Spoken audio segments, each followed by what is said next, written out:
불친절해도 돼. 친절해야 된다고 없잖아.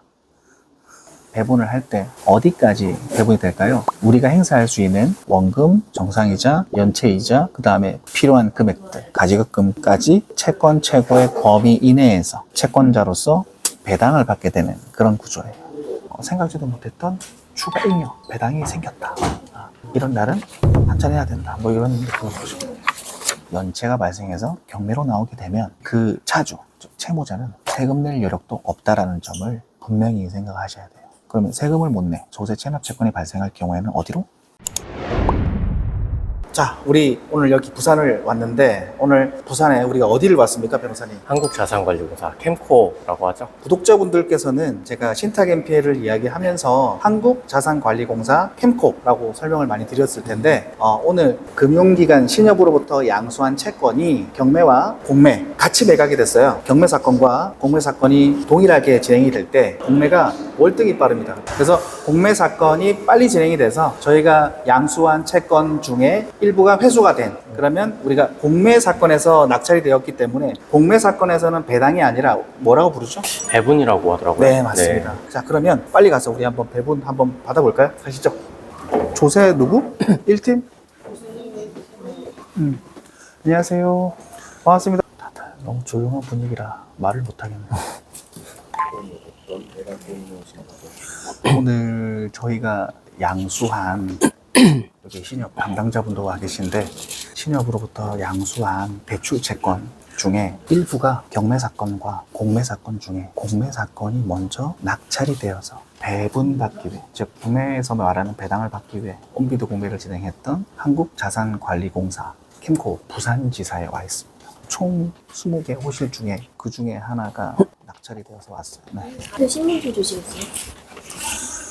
신분증이 없었나? 이거 쓰시면 되시고, 쓰실 때는 회사 이름 쓰시고 대표이사 선생님 성함 쓰시면 되고, 선생님 사인하시면 되고, 이건 보시고 작성하시면 돼요. 다행히 이제 당해세 부분은 그 각 호실에 특정해서 배분되는 것 같아요. 경매는 이렇게 안 해도 되고, 이제 공매는 이제 배당 계산서가 아니라 이렇게 배분 계산서라고 나옵니다.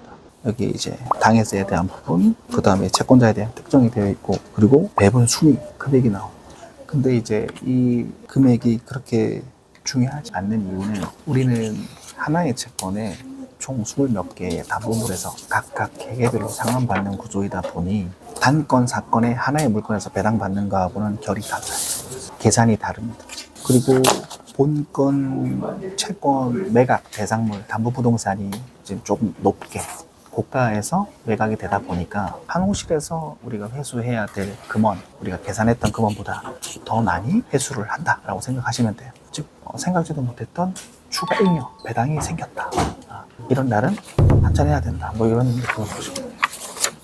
몇 퍼센트 정도? 100%에 낙찰됐어요. 감정가 대비 100% 말씀이죠? 네, 예측한 낙찰가는 80대 중후반, 10% 더 낙찰이 됐어요. 그래서 추가로 더 회수되는 잉여분이 생겼다. 근데 그 잉여분이라는 게 아니죠. 왜냐하면 전체 1단의 채권 중에서 일부만 우리가 변제받는 거라서. 채권 최고의 그 최고의 법 이내에서 우리는 다 받아가면 되는 거야. 근데 자기들 집행 비용은 제일 먼저 빼가요. 절대 손해볼 일은 안 하는. 경매도 마찬가지잖아요. 캠코도 마찬가지고. 예, 이게 신협 직원이거든요. 이게 채권이 남아있다 보니까 원본을 제출하면 다시 돌려주시나요? 네, 돈 네네. 있으셔야 되고 환불도 해드리고 배분해드릴 수 있거든요. 네네. 한번 가지고 오시면 돼요. 뭐 오늘 아니더라도 배분 네. 받으시고자 하는 날에 가지고 오셔야 돼요. 이거 원본이 신협이 있다는 얘기. 원본이 신협에 있잖아요. 원본이 신협에 있어요? 네네네. 보관하고 계시면 저희 가져와서. 네, 보관하고 가지고 오겠습니다. 네. 가지고 오겠습니다. 배분을 받기 위해서는 원인 서류가 꼭 있어야 돼요. 그럼 20개니까 만약에 기별로 진행되면 20번 다 배분받으러 오셔야 돼요.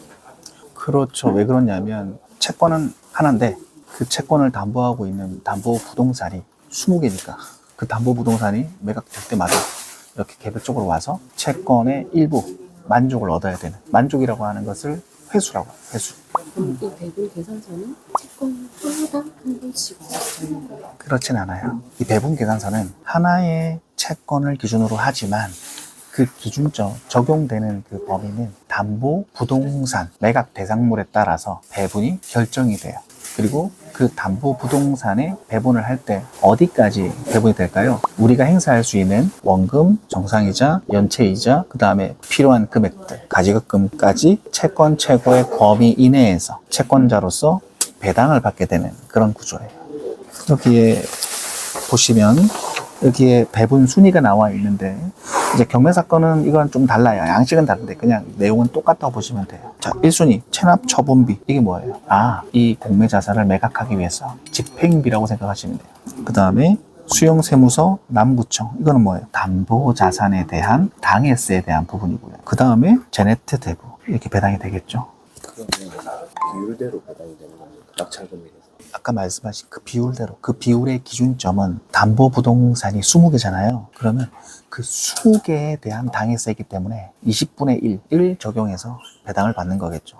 왜냐하면 실제로 당해세가 2억이든 3억일 수는 있어. 근데 그거는 하나의 부동산의 한 개 호실에서 발생한 게 아니라 20개 호실에서 발생한 건들이기 때문에 여기 101호에 대한 해당하는 당해세만 여기에 들어간 거예요. 여기에는 이제 채권자들이 가지고 있는 총금액이 나오고 여기에는 그 총금액 대비 배당받을 수 있는 비율, 순위가 나오는 거죠. 여러분들께서는 공매, 사건 배당받으실 때는 어디로 가셔야 된다고요? 한국자산관리공사 캠코 각 지사로 가셔야 되고 그 지사의 기준점은 담보부동산의 소지지면 매각되는 곳이 정해져 있으니까 그 지사로 가셔야 되고 그리고 반드시 원장, 진본을 챙겨서 가셔야 됩니다. 그리고 내가 채권자라는 거를 증명하는 서류까지 같이 체크해서 가셔야 되겠죠. 그러면 이게 대표님이 말씀하셨던 경매와 공매가 동시에 진행이 됐을 때 먼저 종결되는 끝나는 사건에 어떻게 된다고요? 준해서 그러니까 경매하고 공매하고 먼저 진행이 되는데 영리하신 분들은 경매가 아닌 공매를 본다고. 왜냐? 매각되는 속도가 얼마나 빨라. 우리 경매 사건은 아직 시작하지도 않았어. 근데 공매는 시작한 지 2달 만에 매각이 됐어요. 그러면 배당도 엄청 빠르게 진행되는 거죠.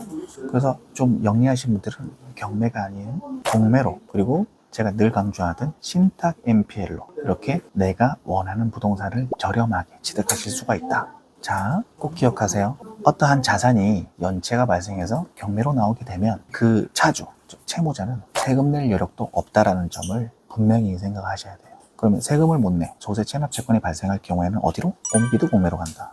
그러면 온비드 공매에서 공매를 신청하든 경매 사건에서 근저당권자가 경매를 신청하든 각각의 매각 절차는 독립적으로 진행은 각각 됩니다. 공매 신청 채권자가 캠코잖아요. 캠코에서 경매 사건에 대한 집행 중지를 신청을 했어. 받아들여졌을까요? 안 받아들여져. 왜? 권한이 없거든. 공매, 캠코든 법원 경매든 채권자의 채권의 회수를 위해서 있는 그냥 대리 집행 기간일 뿐이에요. 그런 대리 집행 기간은 판단을 하거나 결정하는 입장은 아닙니다. 그렇기 때문에 자기들의 매각 절차를 유익하기 위해서 경매 집행 중지를 신청하더라도 법원에서는 받아들여지지가 않는다. 반대로 경매 신청 채권자가 공매 매각으로 인해서 저가 유찰될 위험이 있다라고 한다면 공매 집행 중지 가처분을 넣을 수는 있겠죠. 그러면 그거는 실익이 있다. 왜? 아직도 경매보다는 공매가 사람들 대중들에게는 노출이 안 돼 있기 때문에 저가 낙찰될 위험이 존재한다는 명분으로 공매 집행 중지 가처분을 넣을 수 있다. 그렇게 생각하시면 되겠네요. 제가 말을 낮게 하는 게 제가 업무를 보고 있어서 여러분들 양해 부탁드리겠습니다. 자막 불친절해도 돼. 친절해야 된다고 없잖아. 여기 있을까요? 자, 오늘 배분을 받아봤는데 경매 절차랑은 정말 뭐 다른 것 같아요. 많이 다르네요. 경매는 엄숙해, 분위기가. 엄청. 여기는 그냥 앉아 있으래. 그냥 사무실에 와서 회의하는 느낌? 근데 나는 한마디 해야 되겠어. 한국자산관리공사 캠코 부산지역본부 너무 불친절해요. 아니 나 진짜 채무자 대하듯이 뭔가 좀 마음이 안 좋았어요. 좀 네. 이렇게 불친절한 경우는 오랜만이네요. 너무 불친절하지는 않았고 살짝 불친절했는데 아무튼 배분 계산서를 받고 그 절차가 엄청 까다롭다거나 네. 그런 절차적 요식행위가 많을 거라고 생각을 했는데 그렇진 않았어요. 그냥 배분 신청서 작성하고 권리자, 채권의 권리자인 걸 확인하는 수준에서 오늘 배분을 일부 받았습니다. 본 채권은 금년 5월달이었나요? 5월달에 채권을 우리가 신협으로부터 양수를 받았고 그 양수받은 채권의 일부가 공매 사건으로 매각이 되면서 채권의 일부가 오늘 배당이 들어왔는데 불과 3개월 만에 3개월 좀 넘었죠? 그렇죠. 네. 배당을 받은 케이스라고 보시면 돼요. 자, 여러분들 기억하세요. 경매 사건에서의 배당은 어디로 가야 되죠? 법원으로 가요. 법원으로. 자, 공매 사건에서의 배당은 온비들 경우에 어디로 가야 되죠? 캠코. 캠코. 각 지역 본부로 가시면 됩니다. 자, 이상 롯마켓TV 두 대표 서변이었습니다.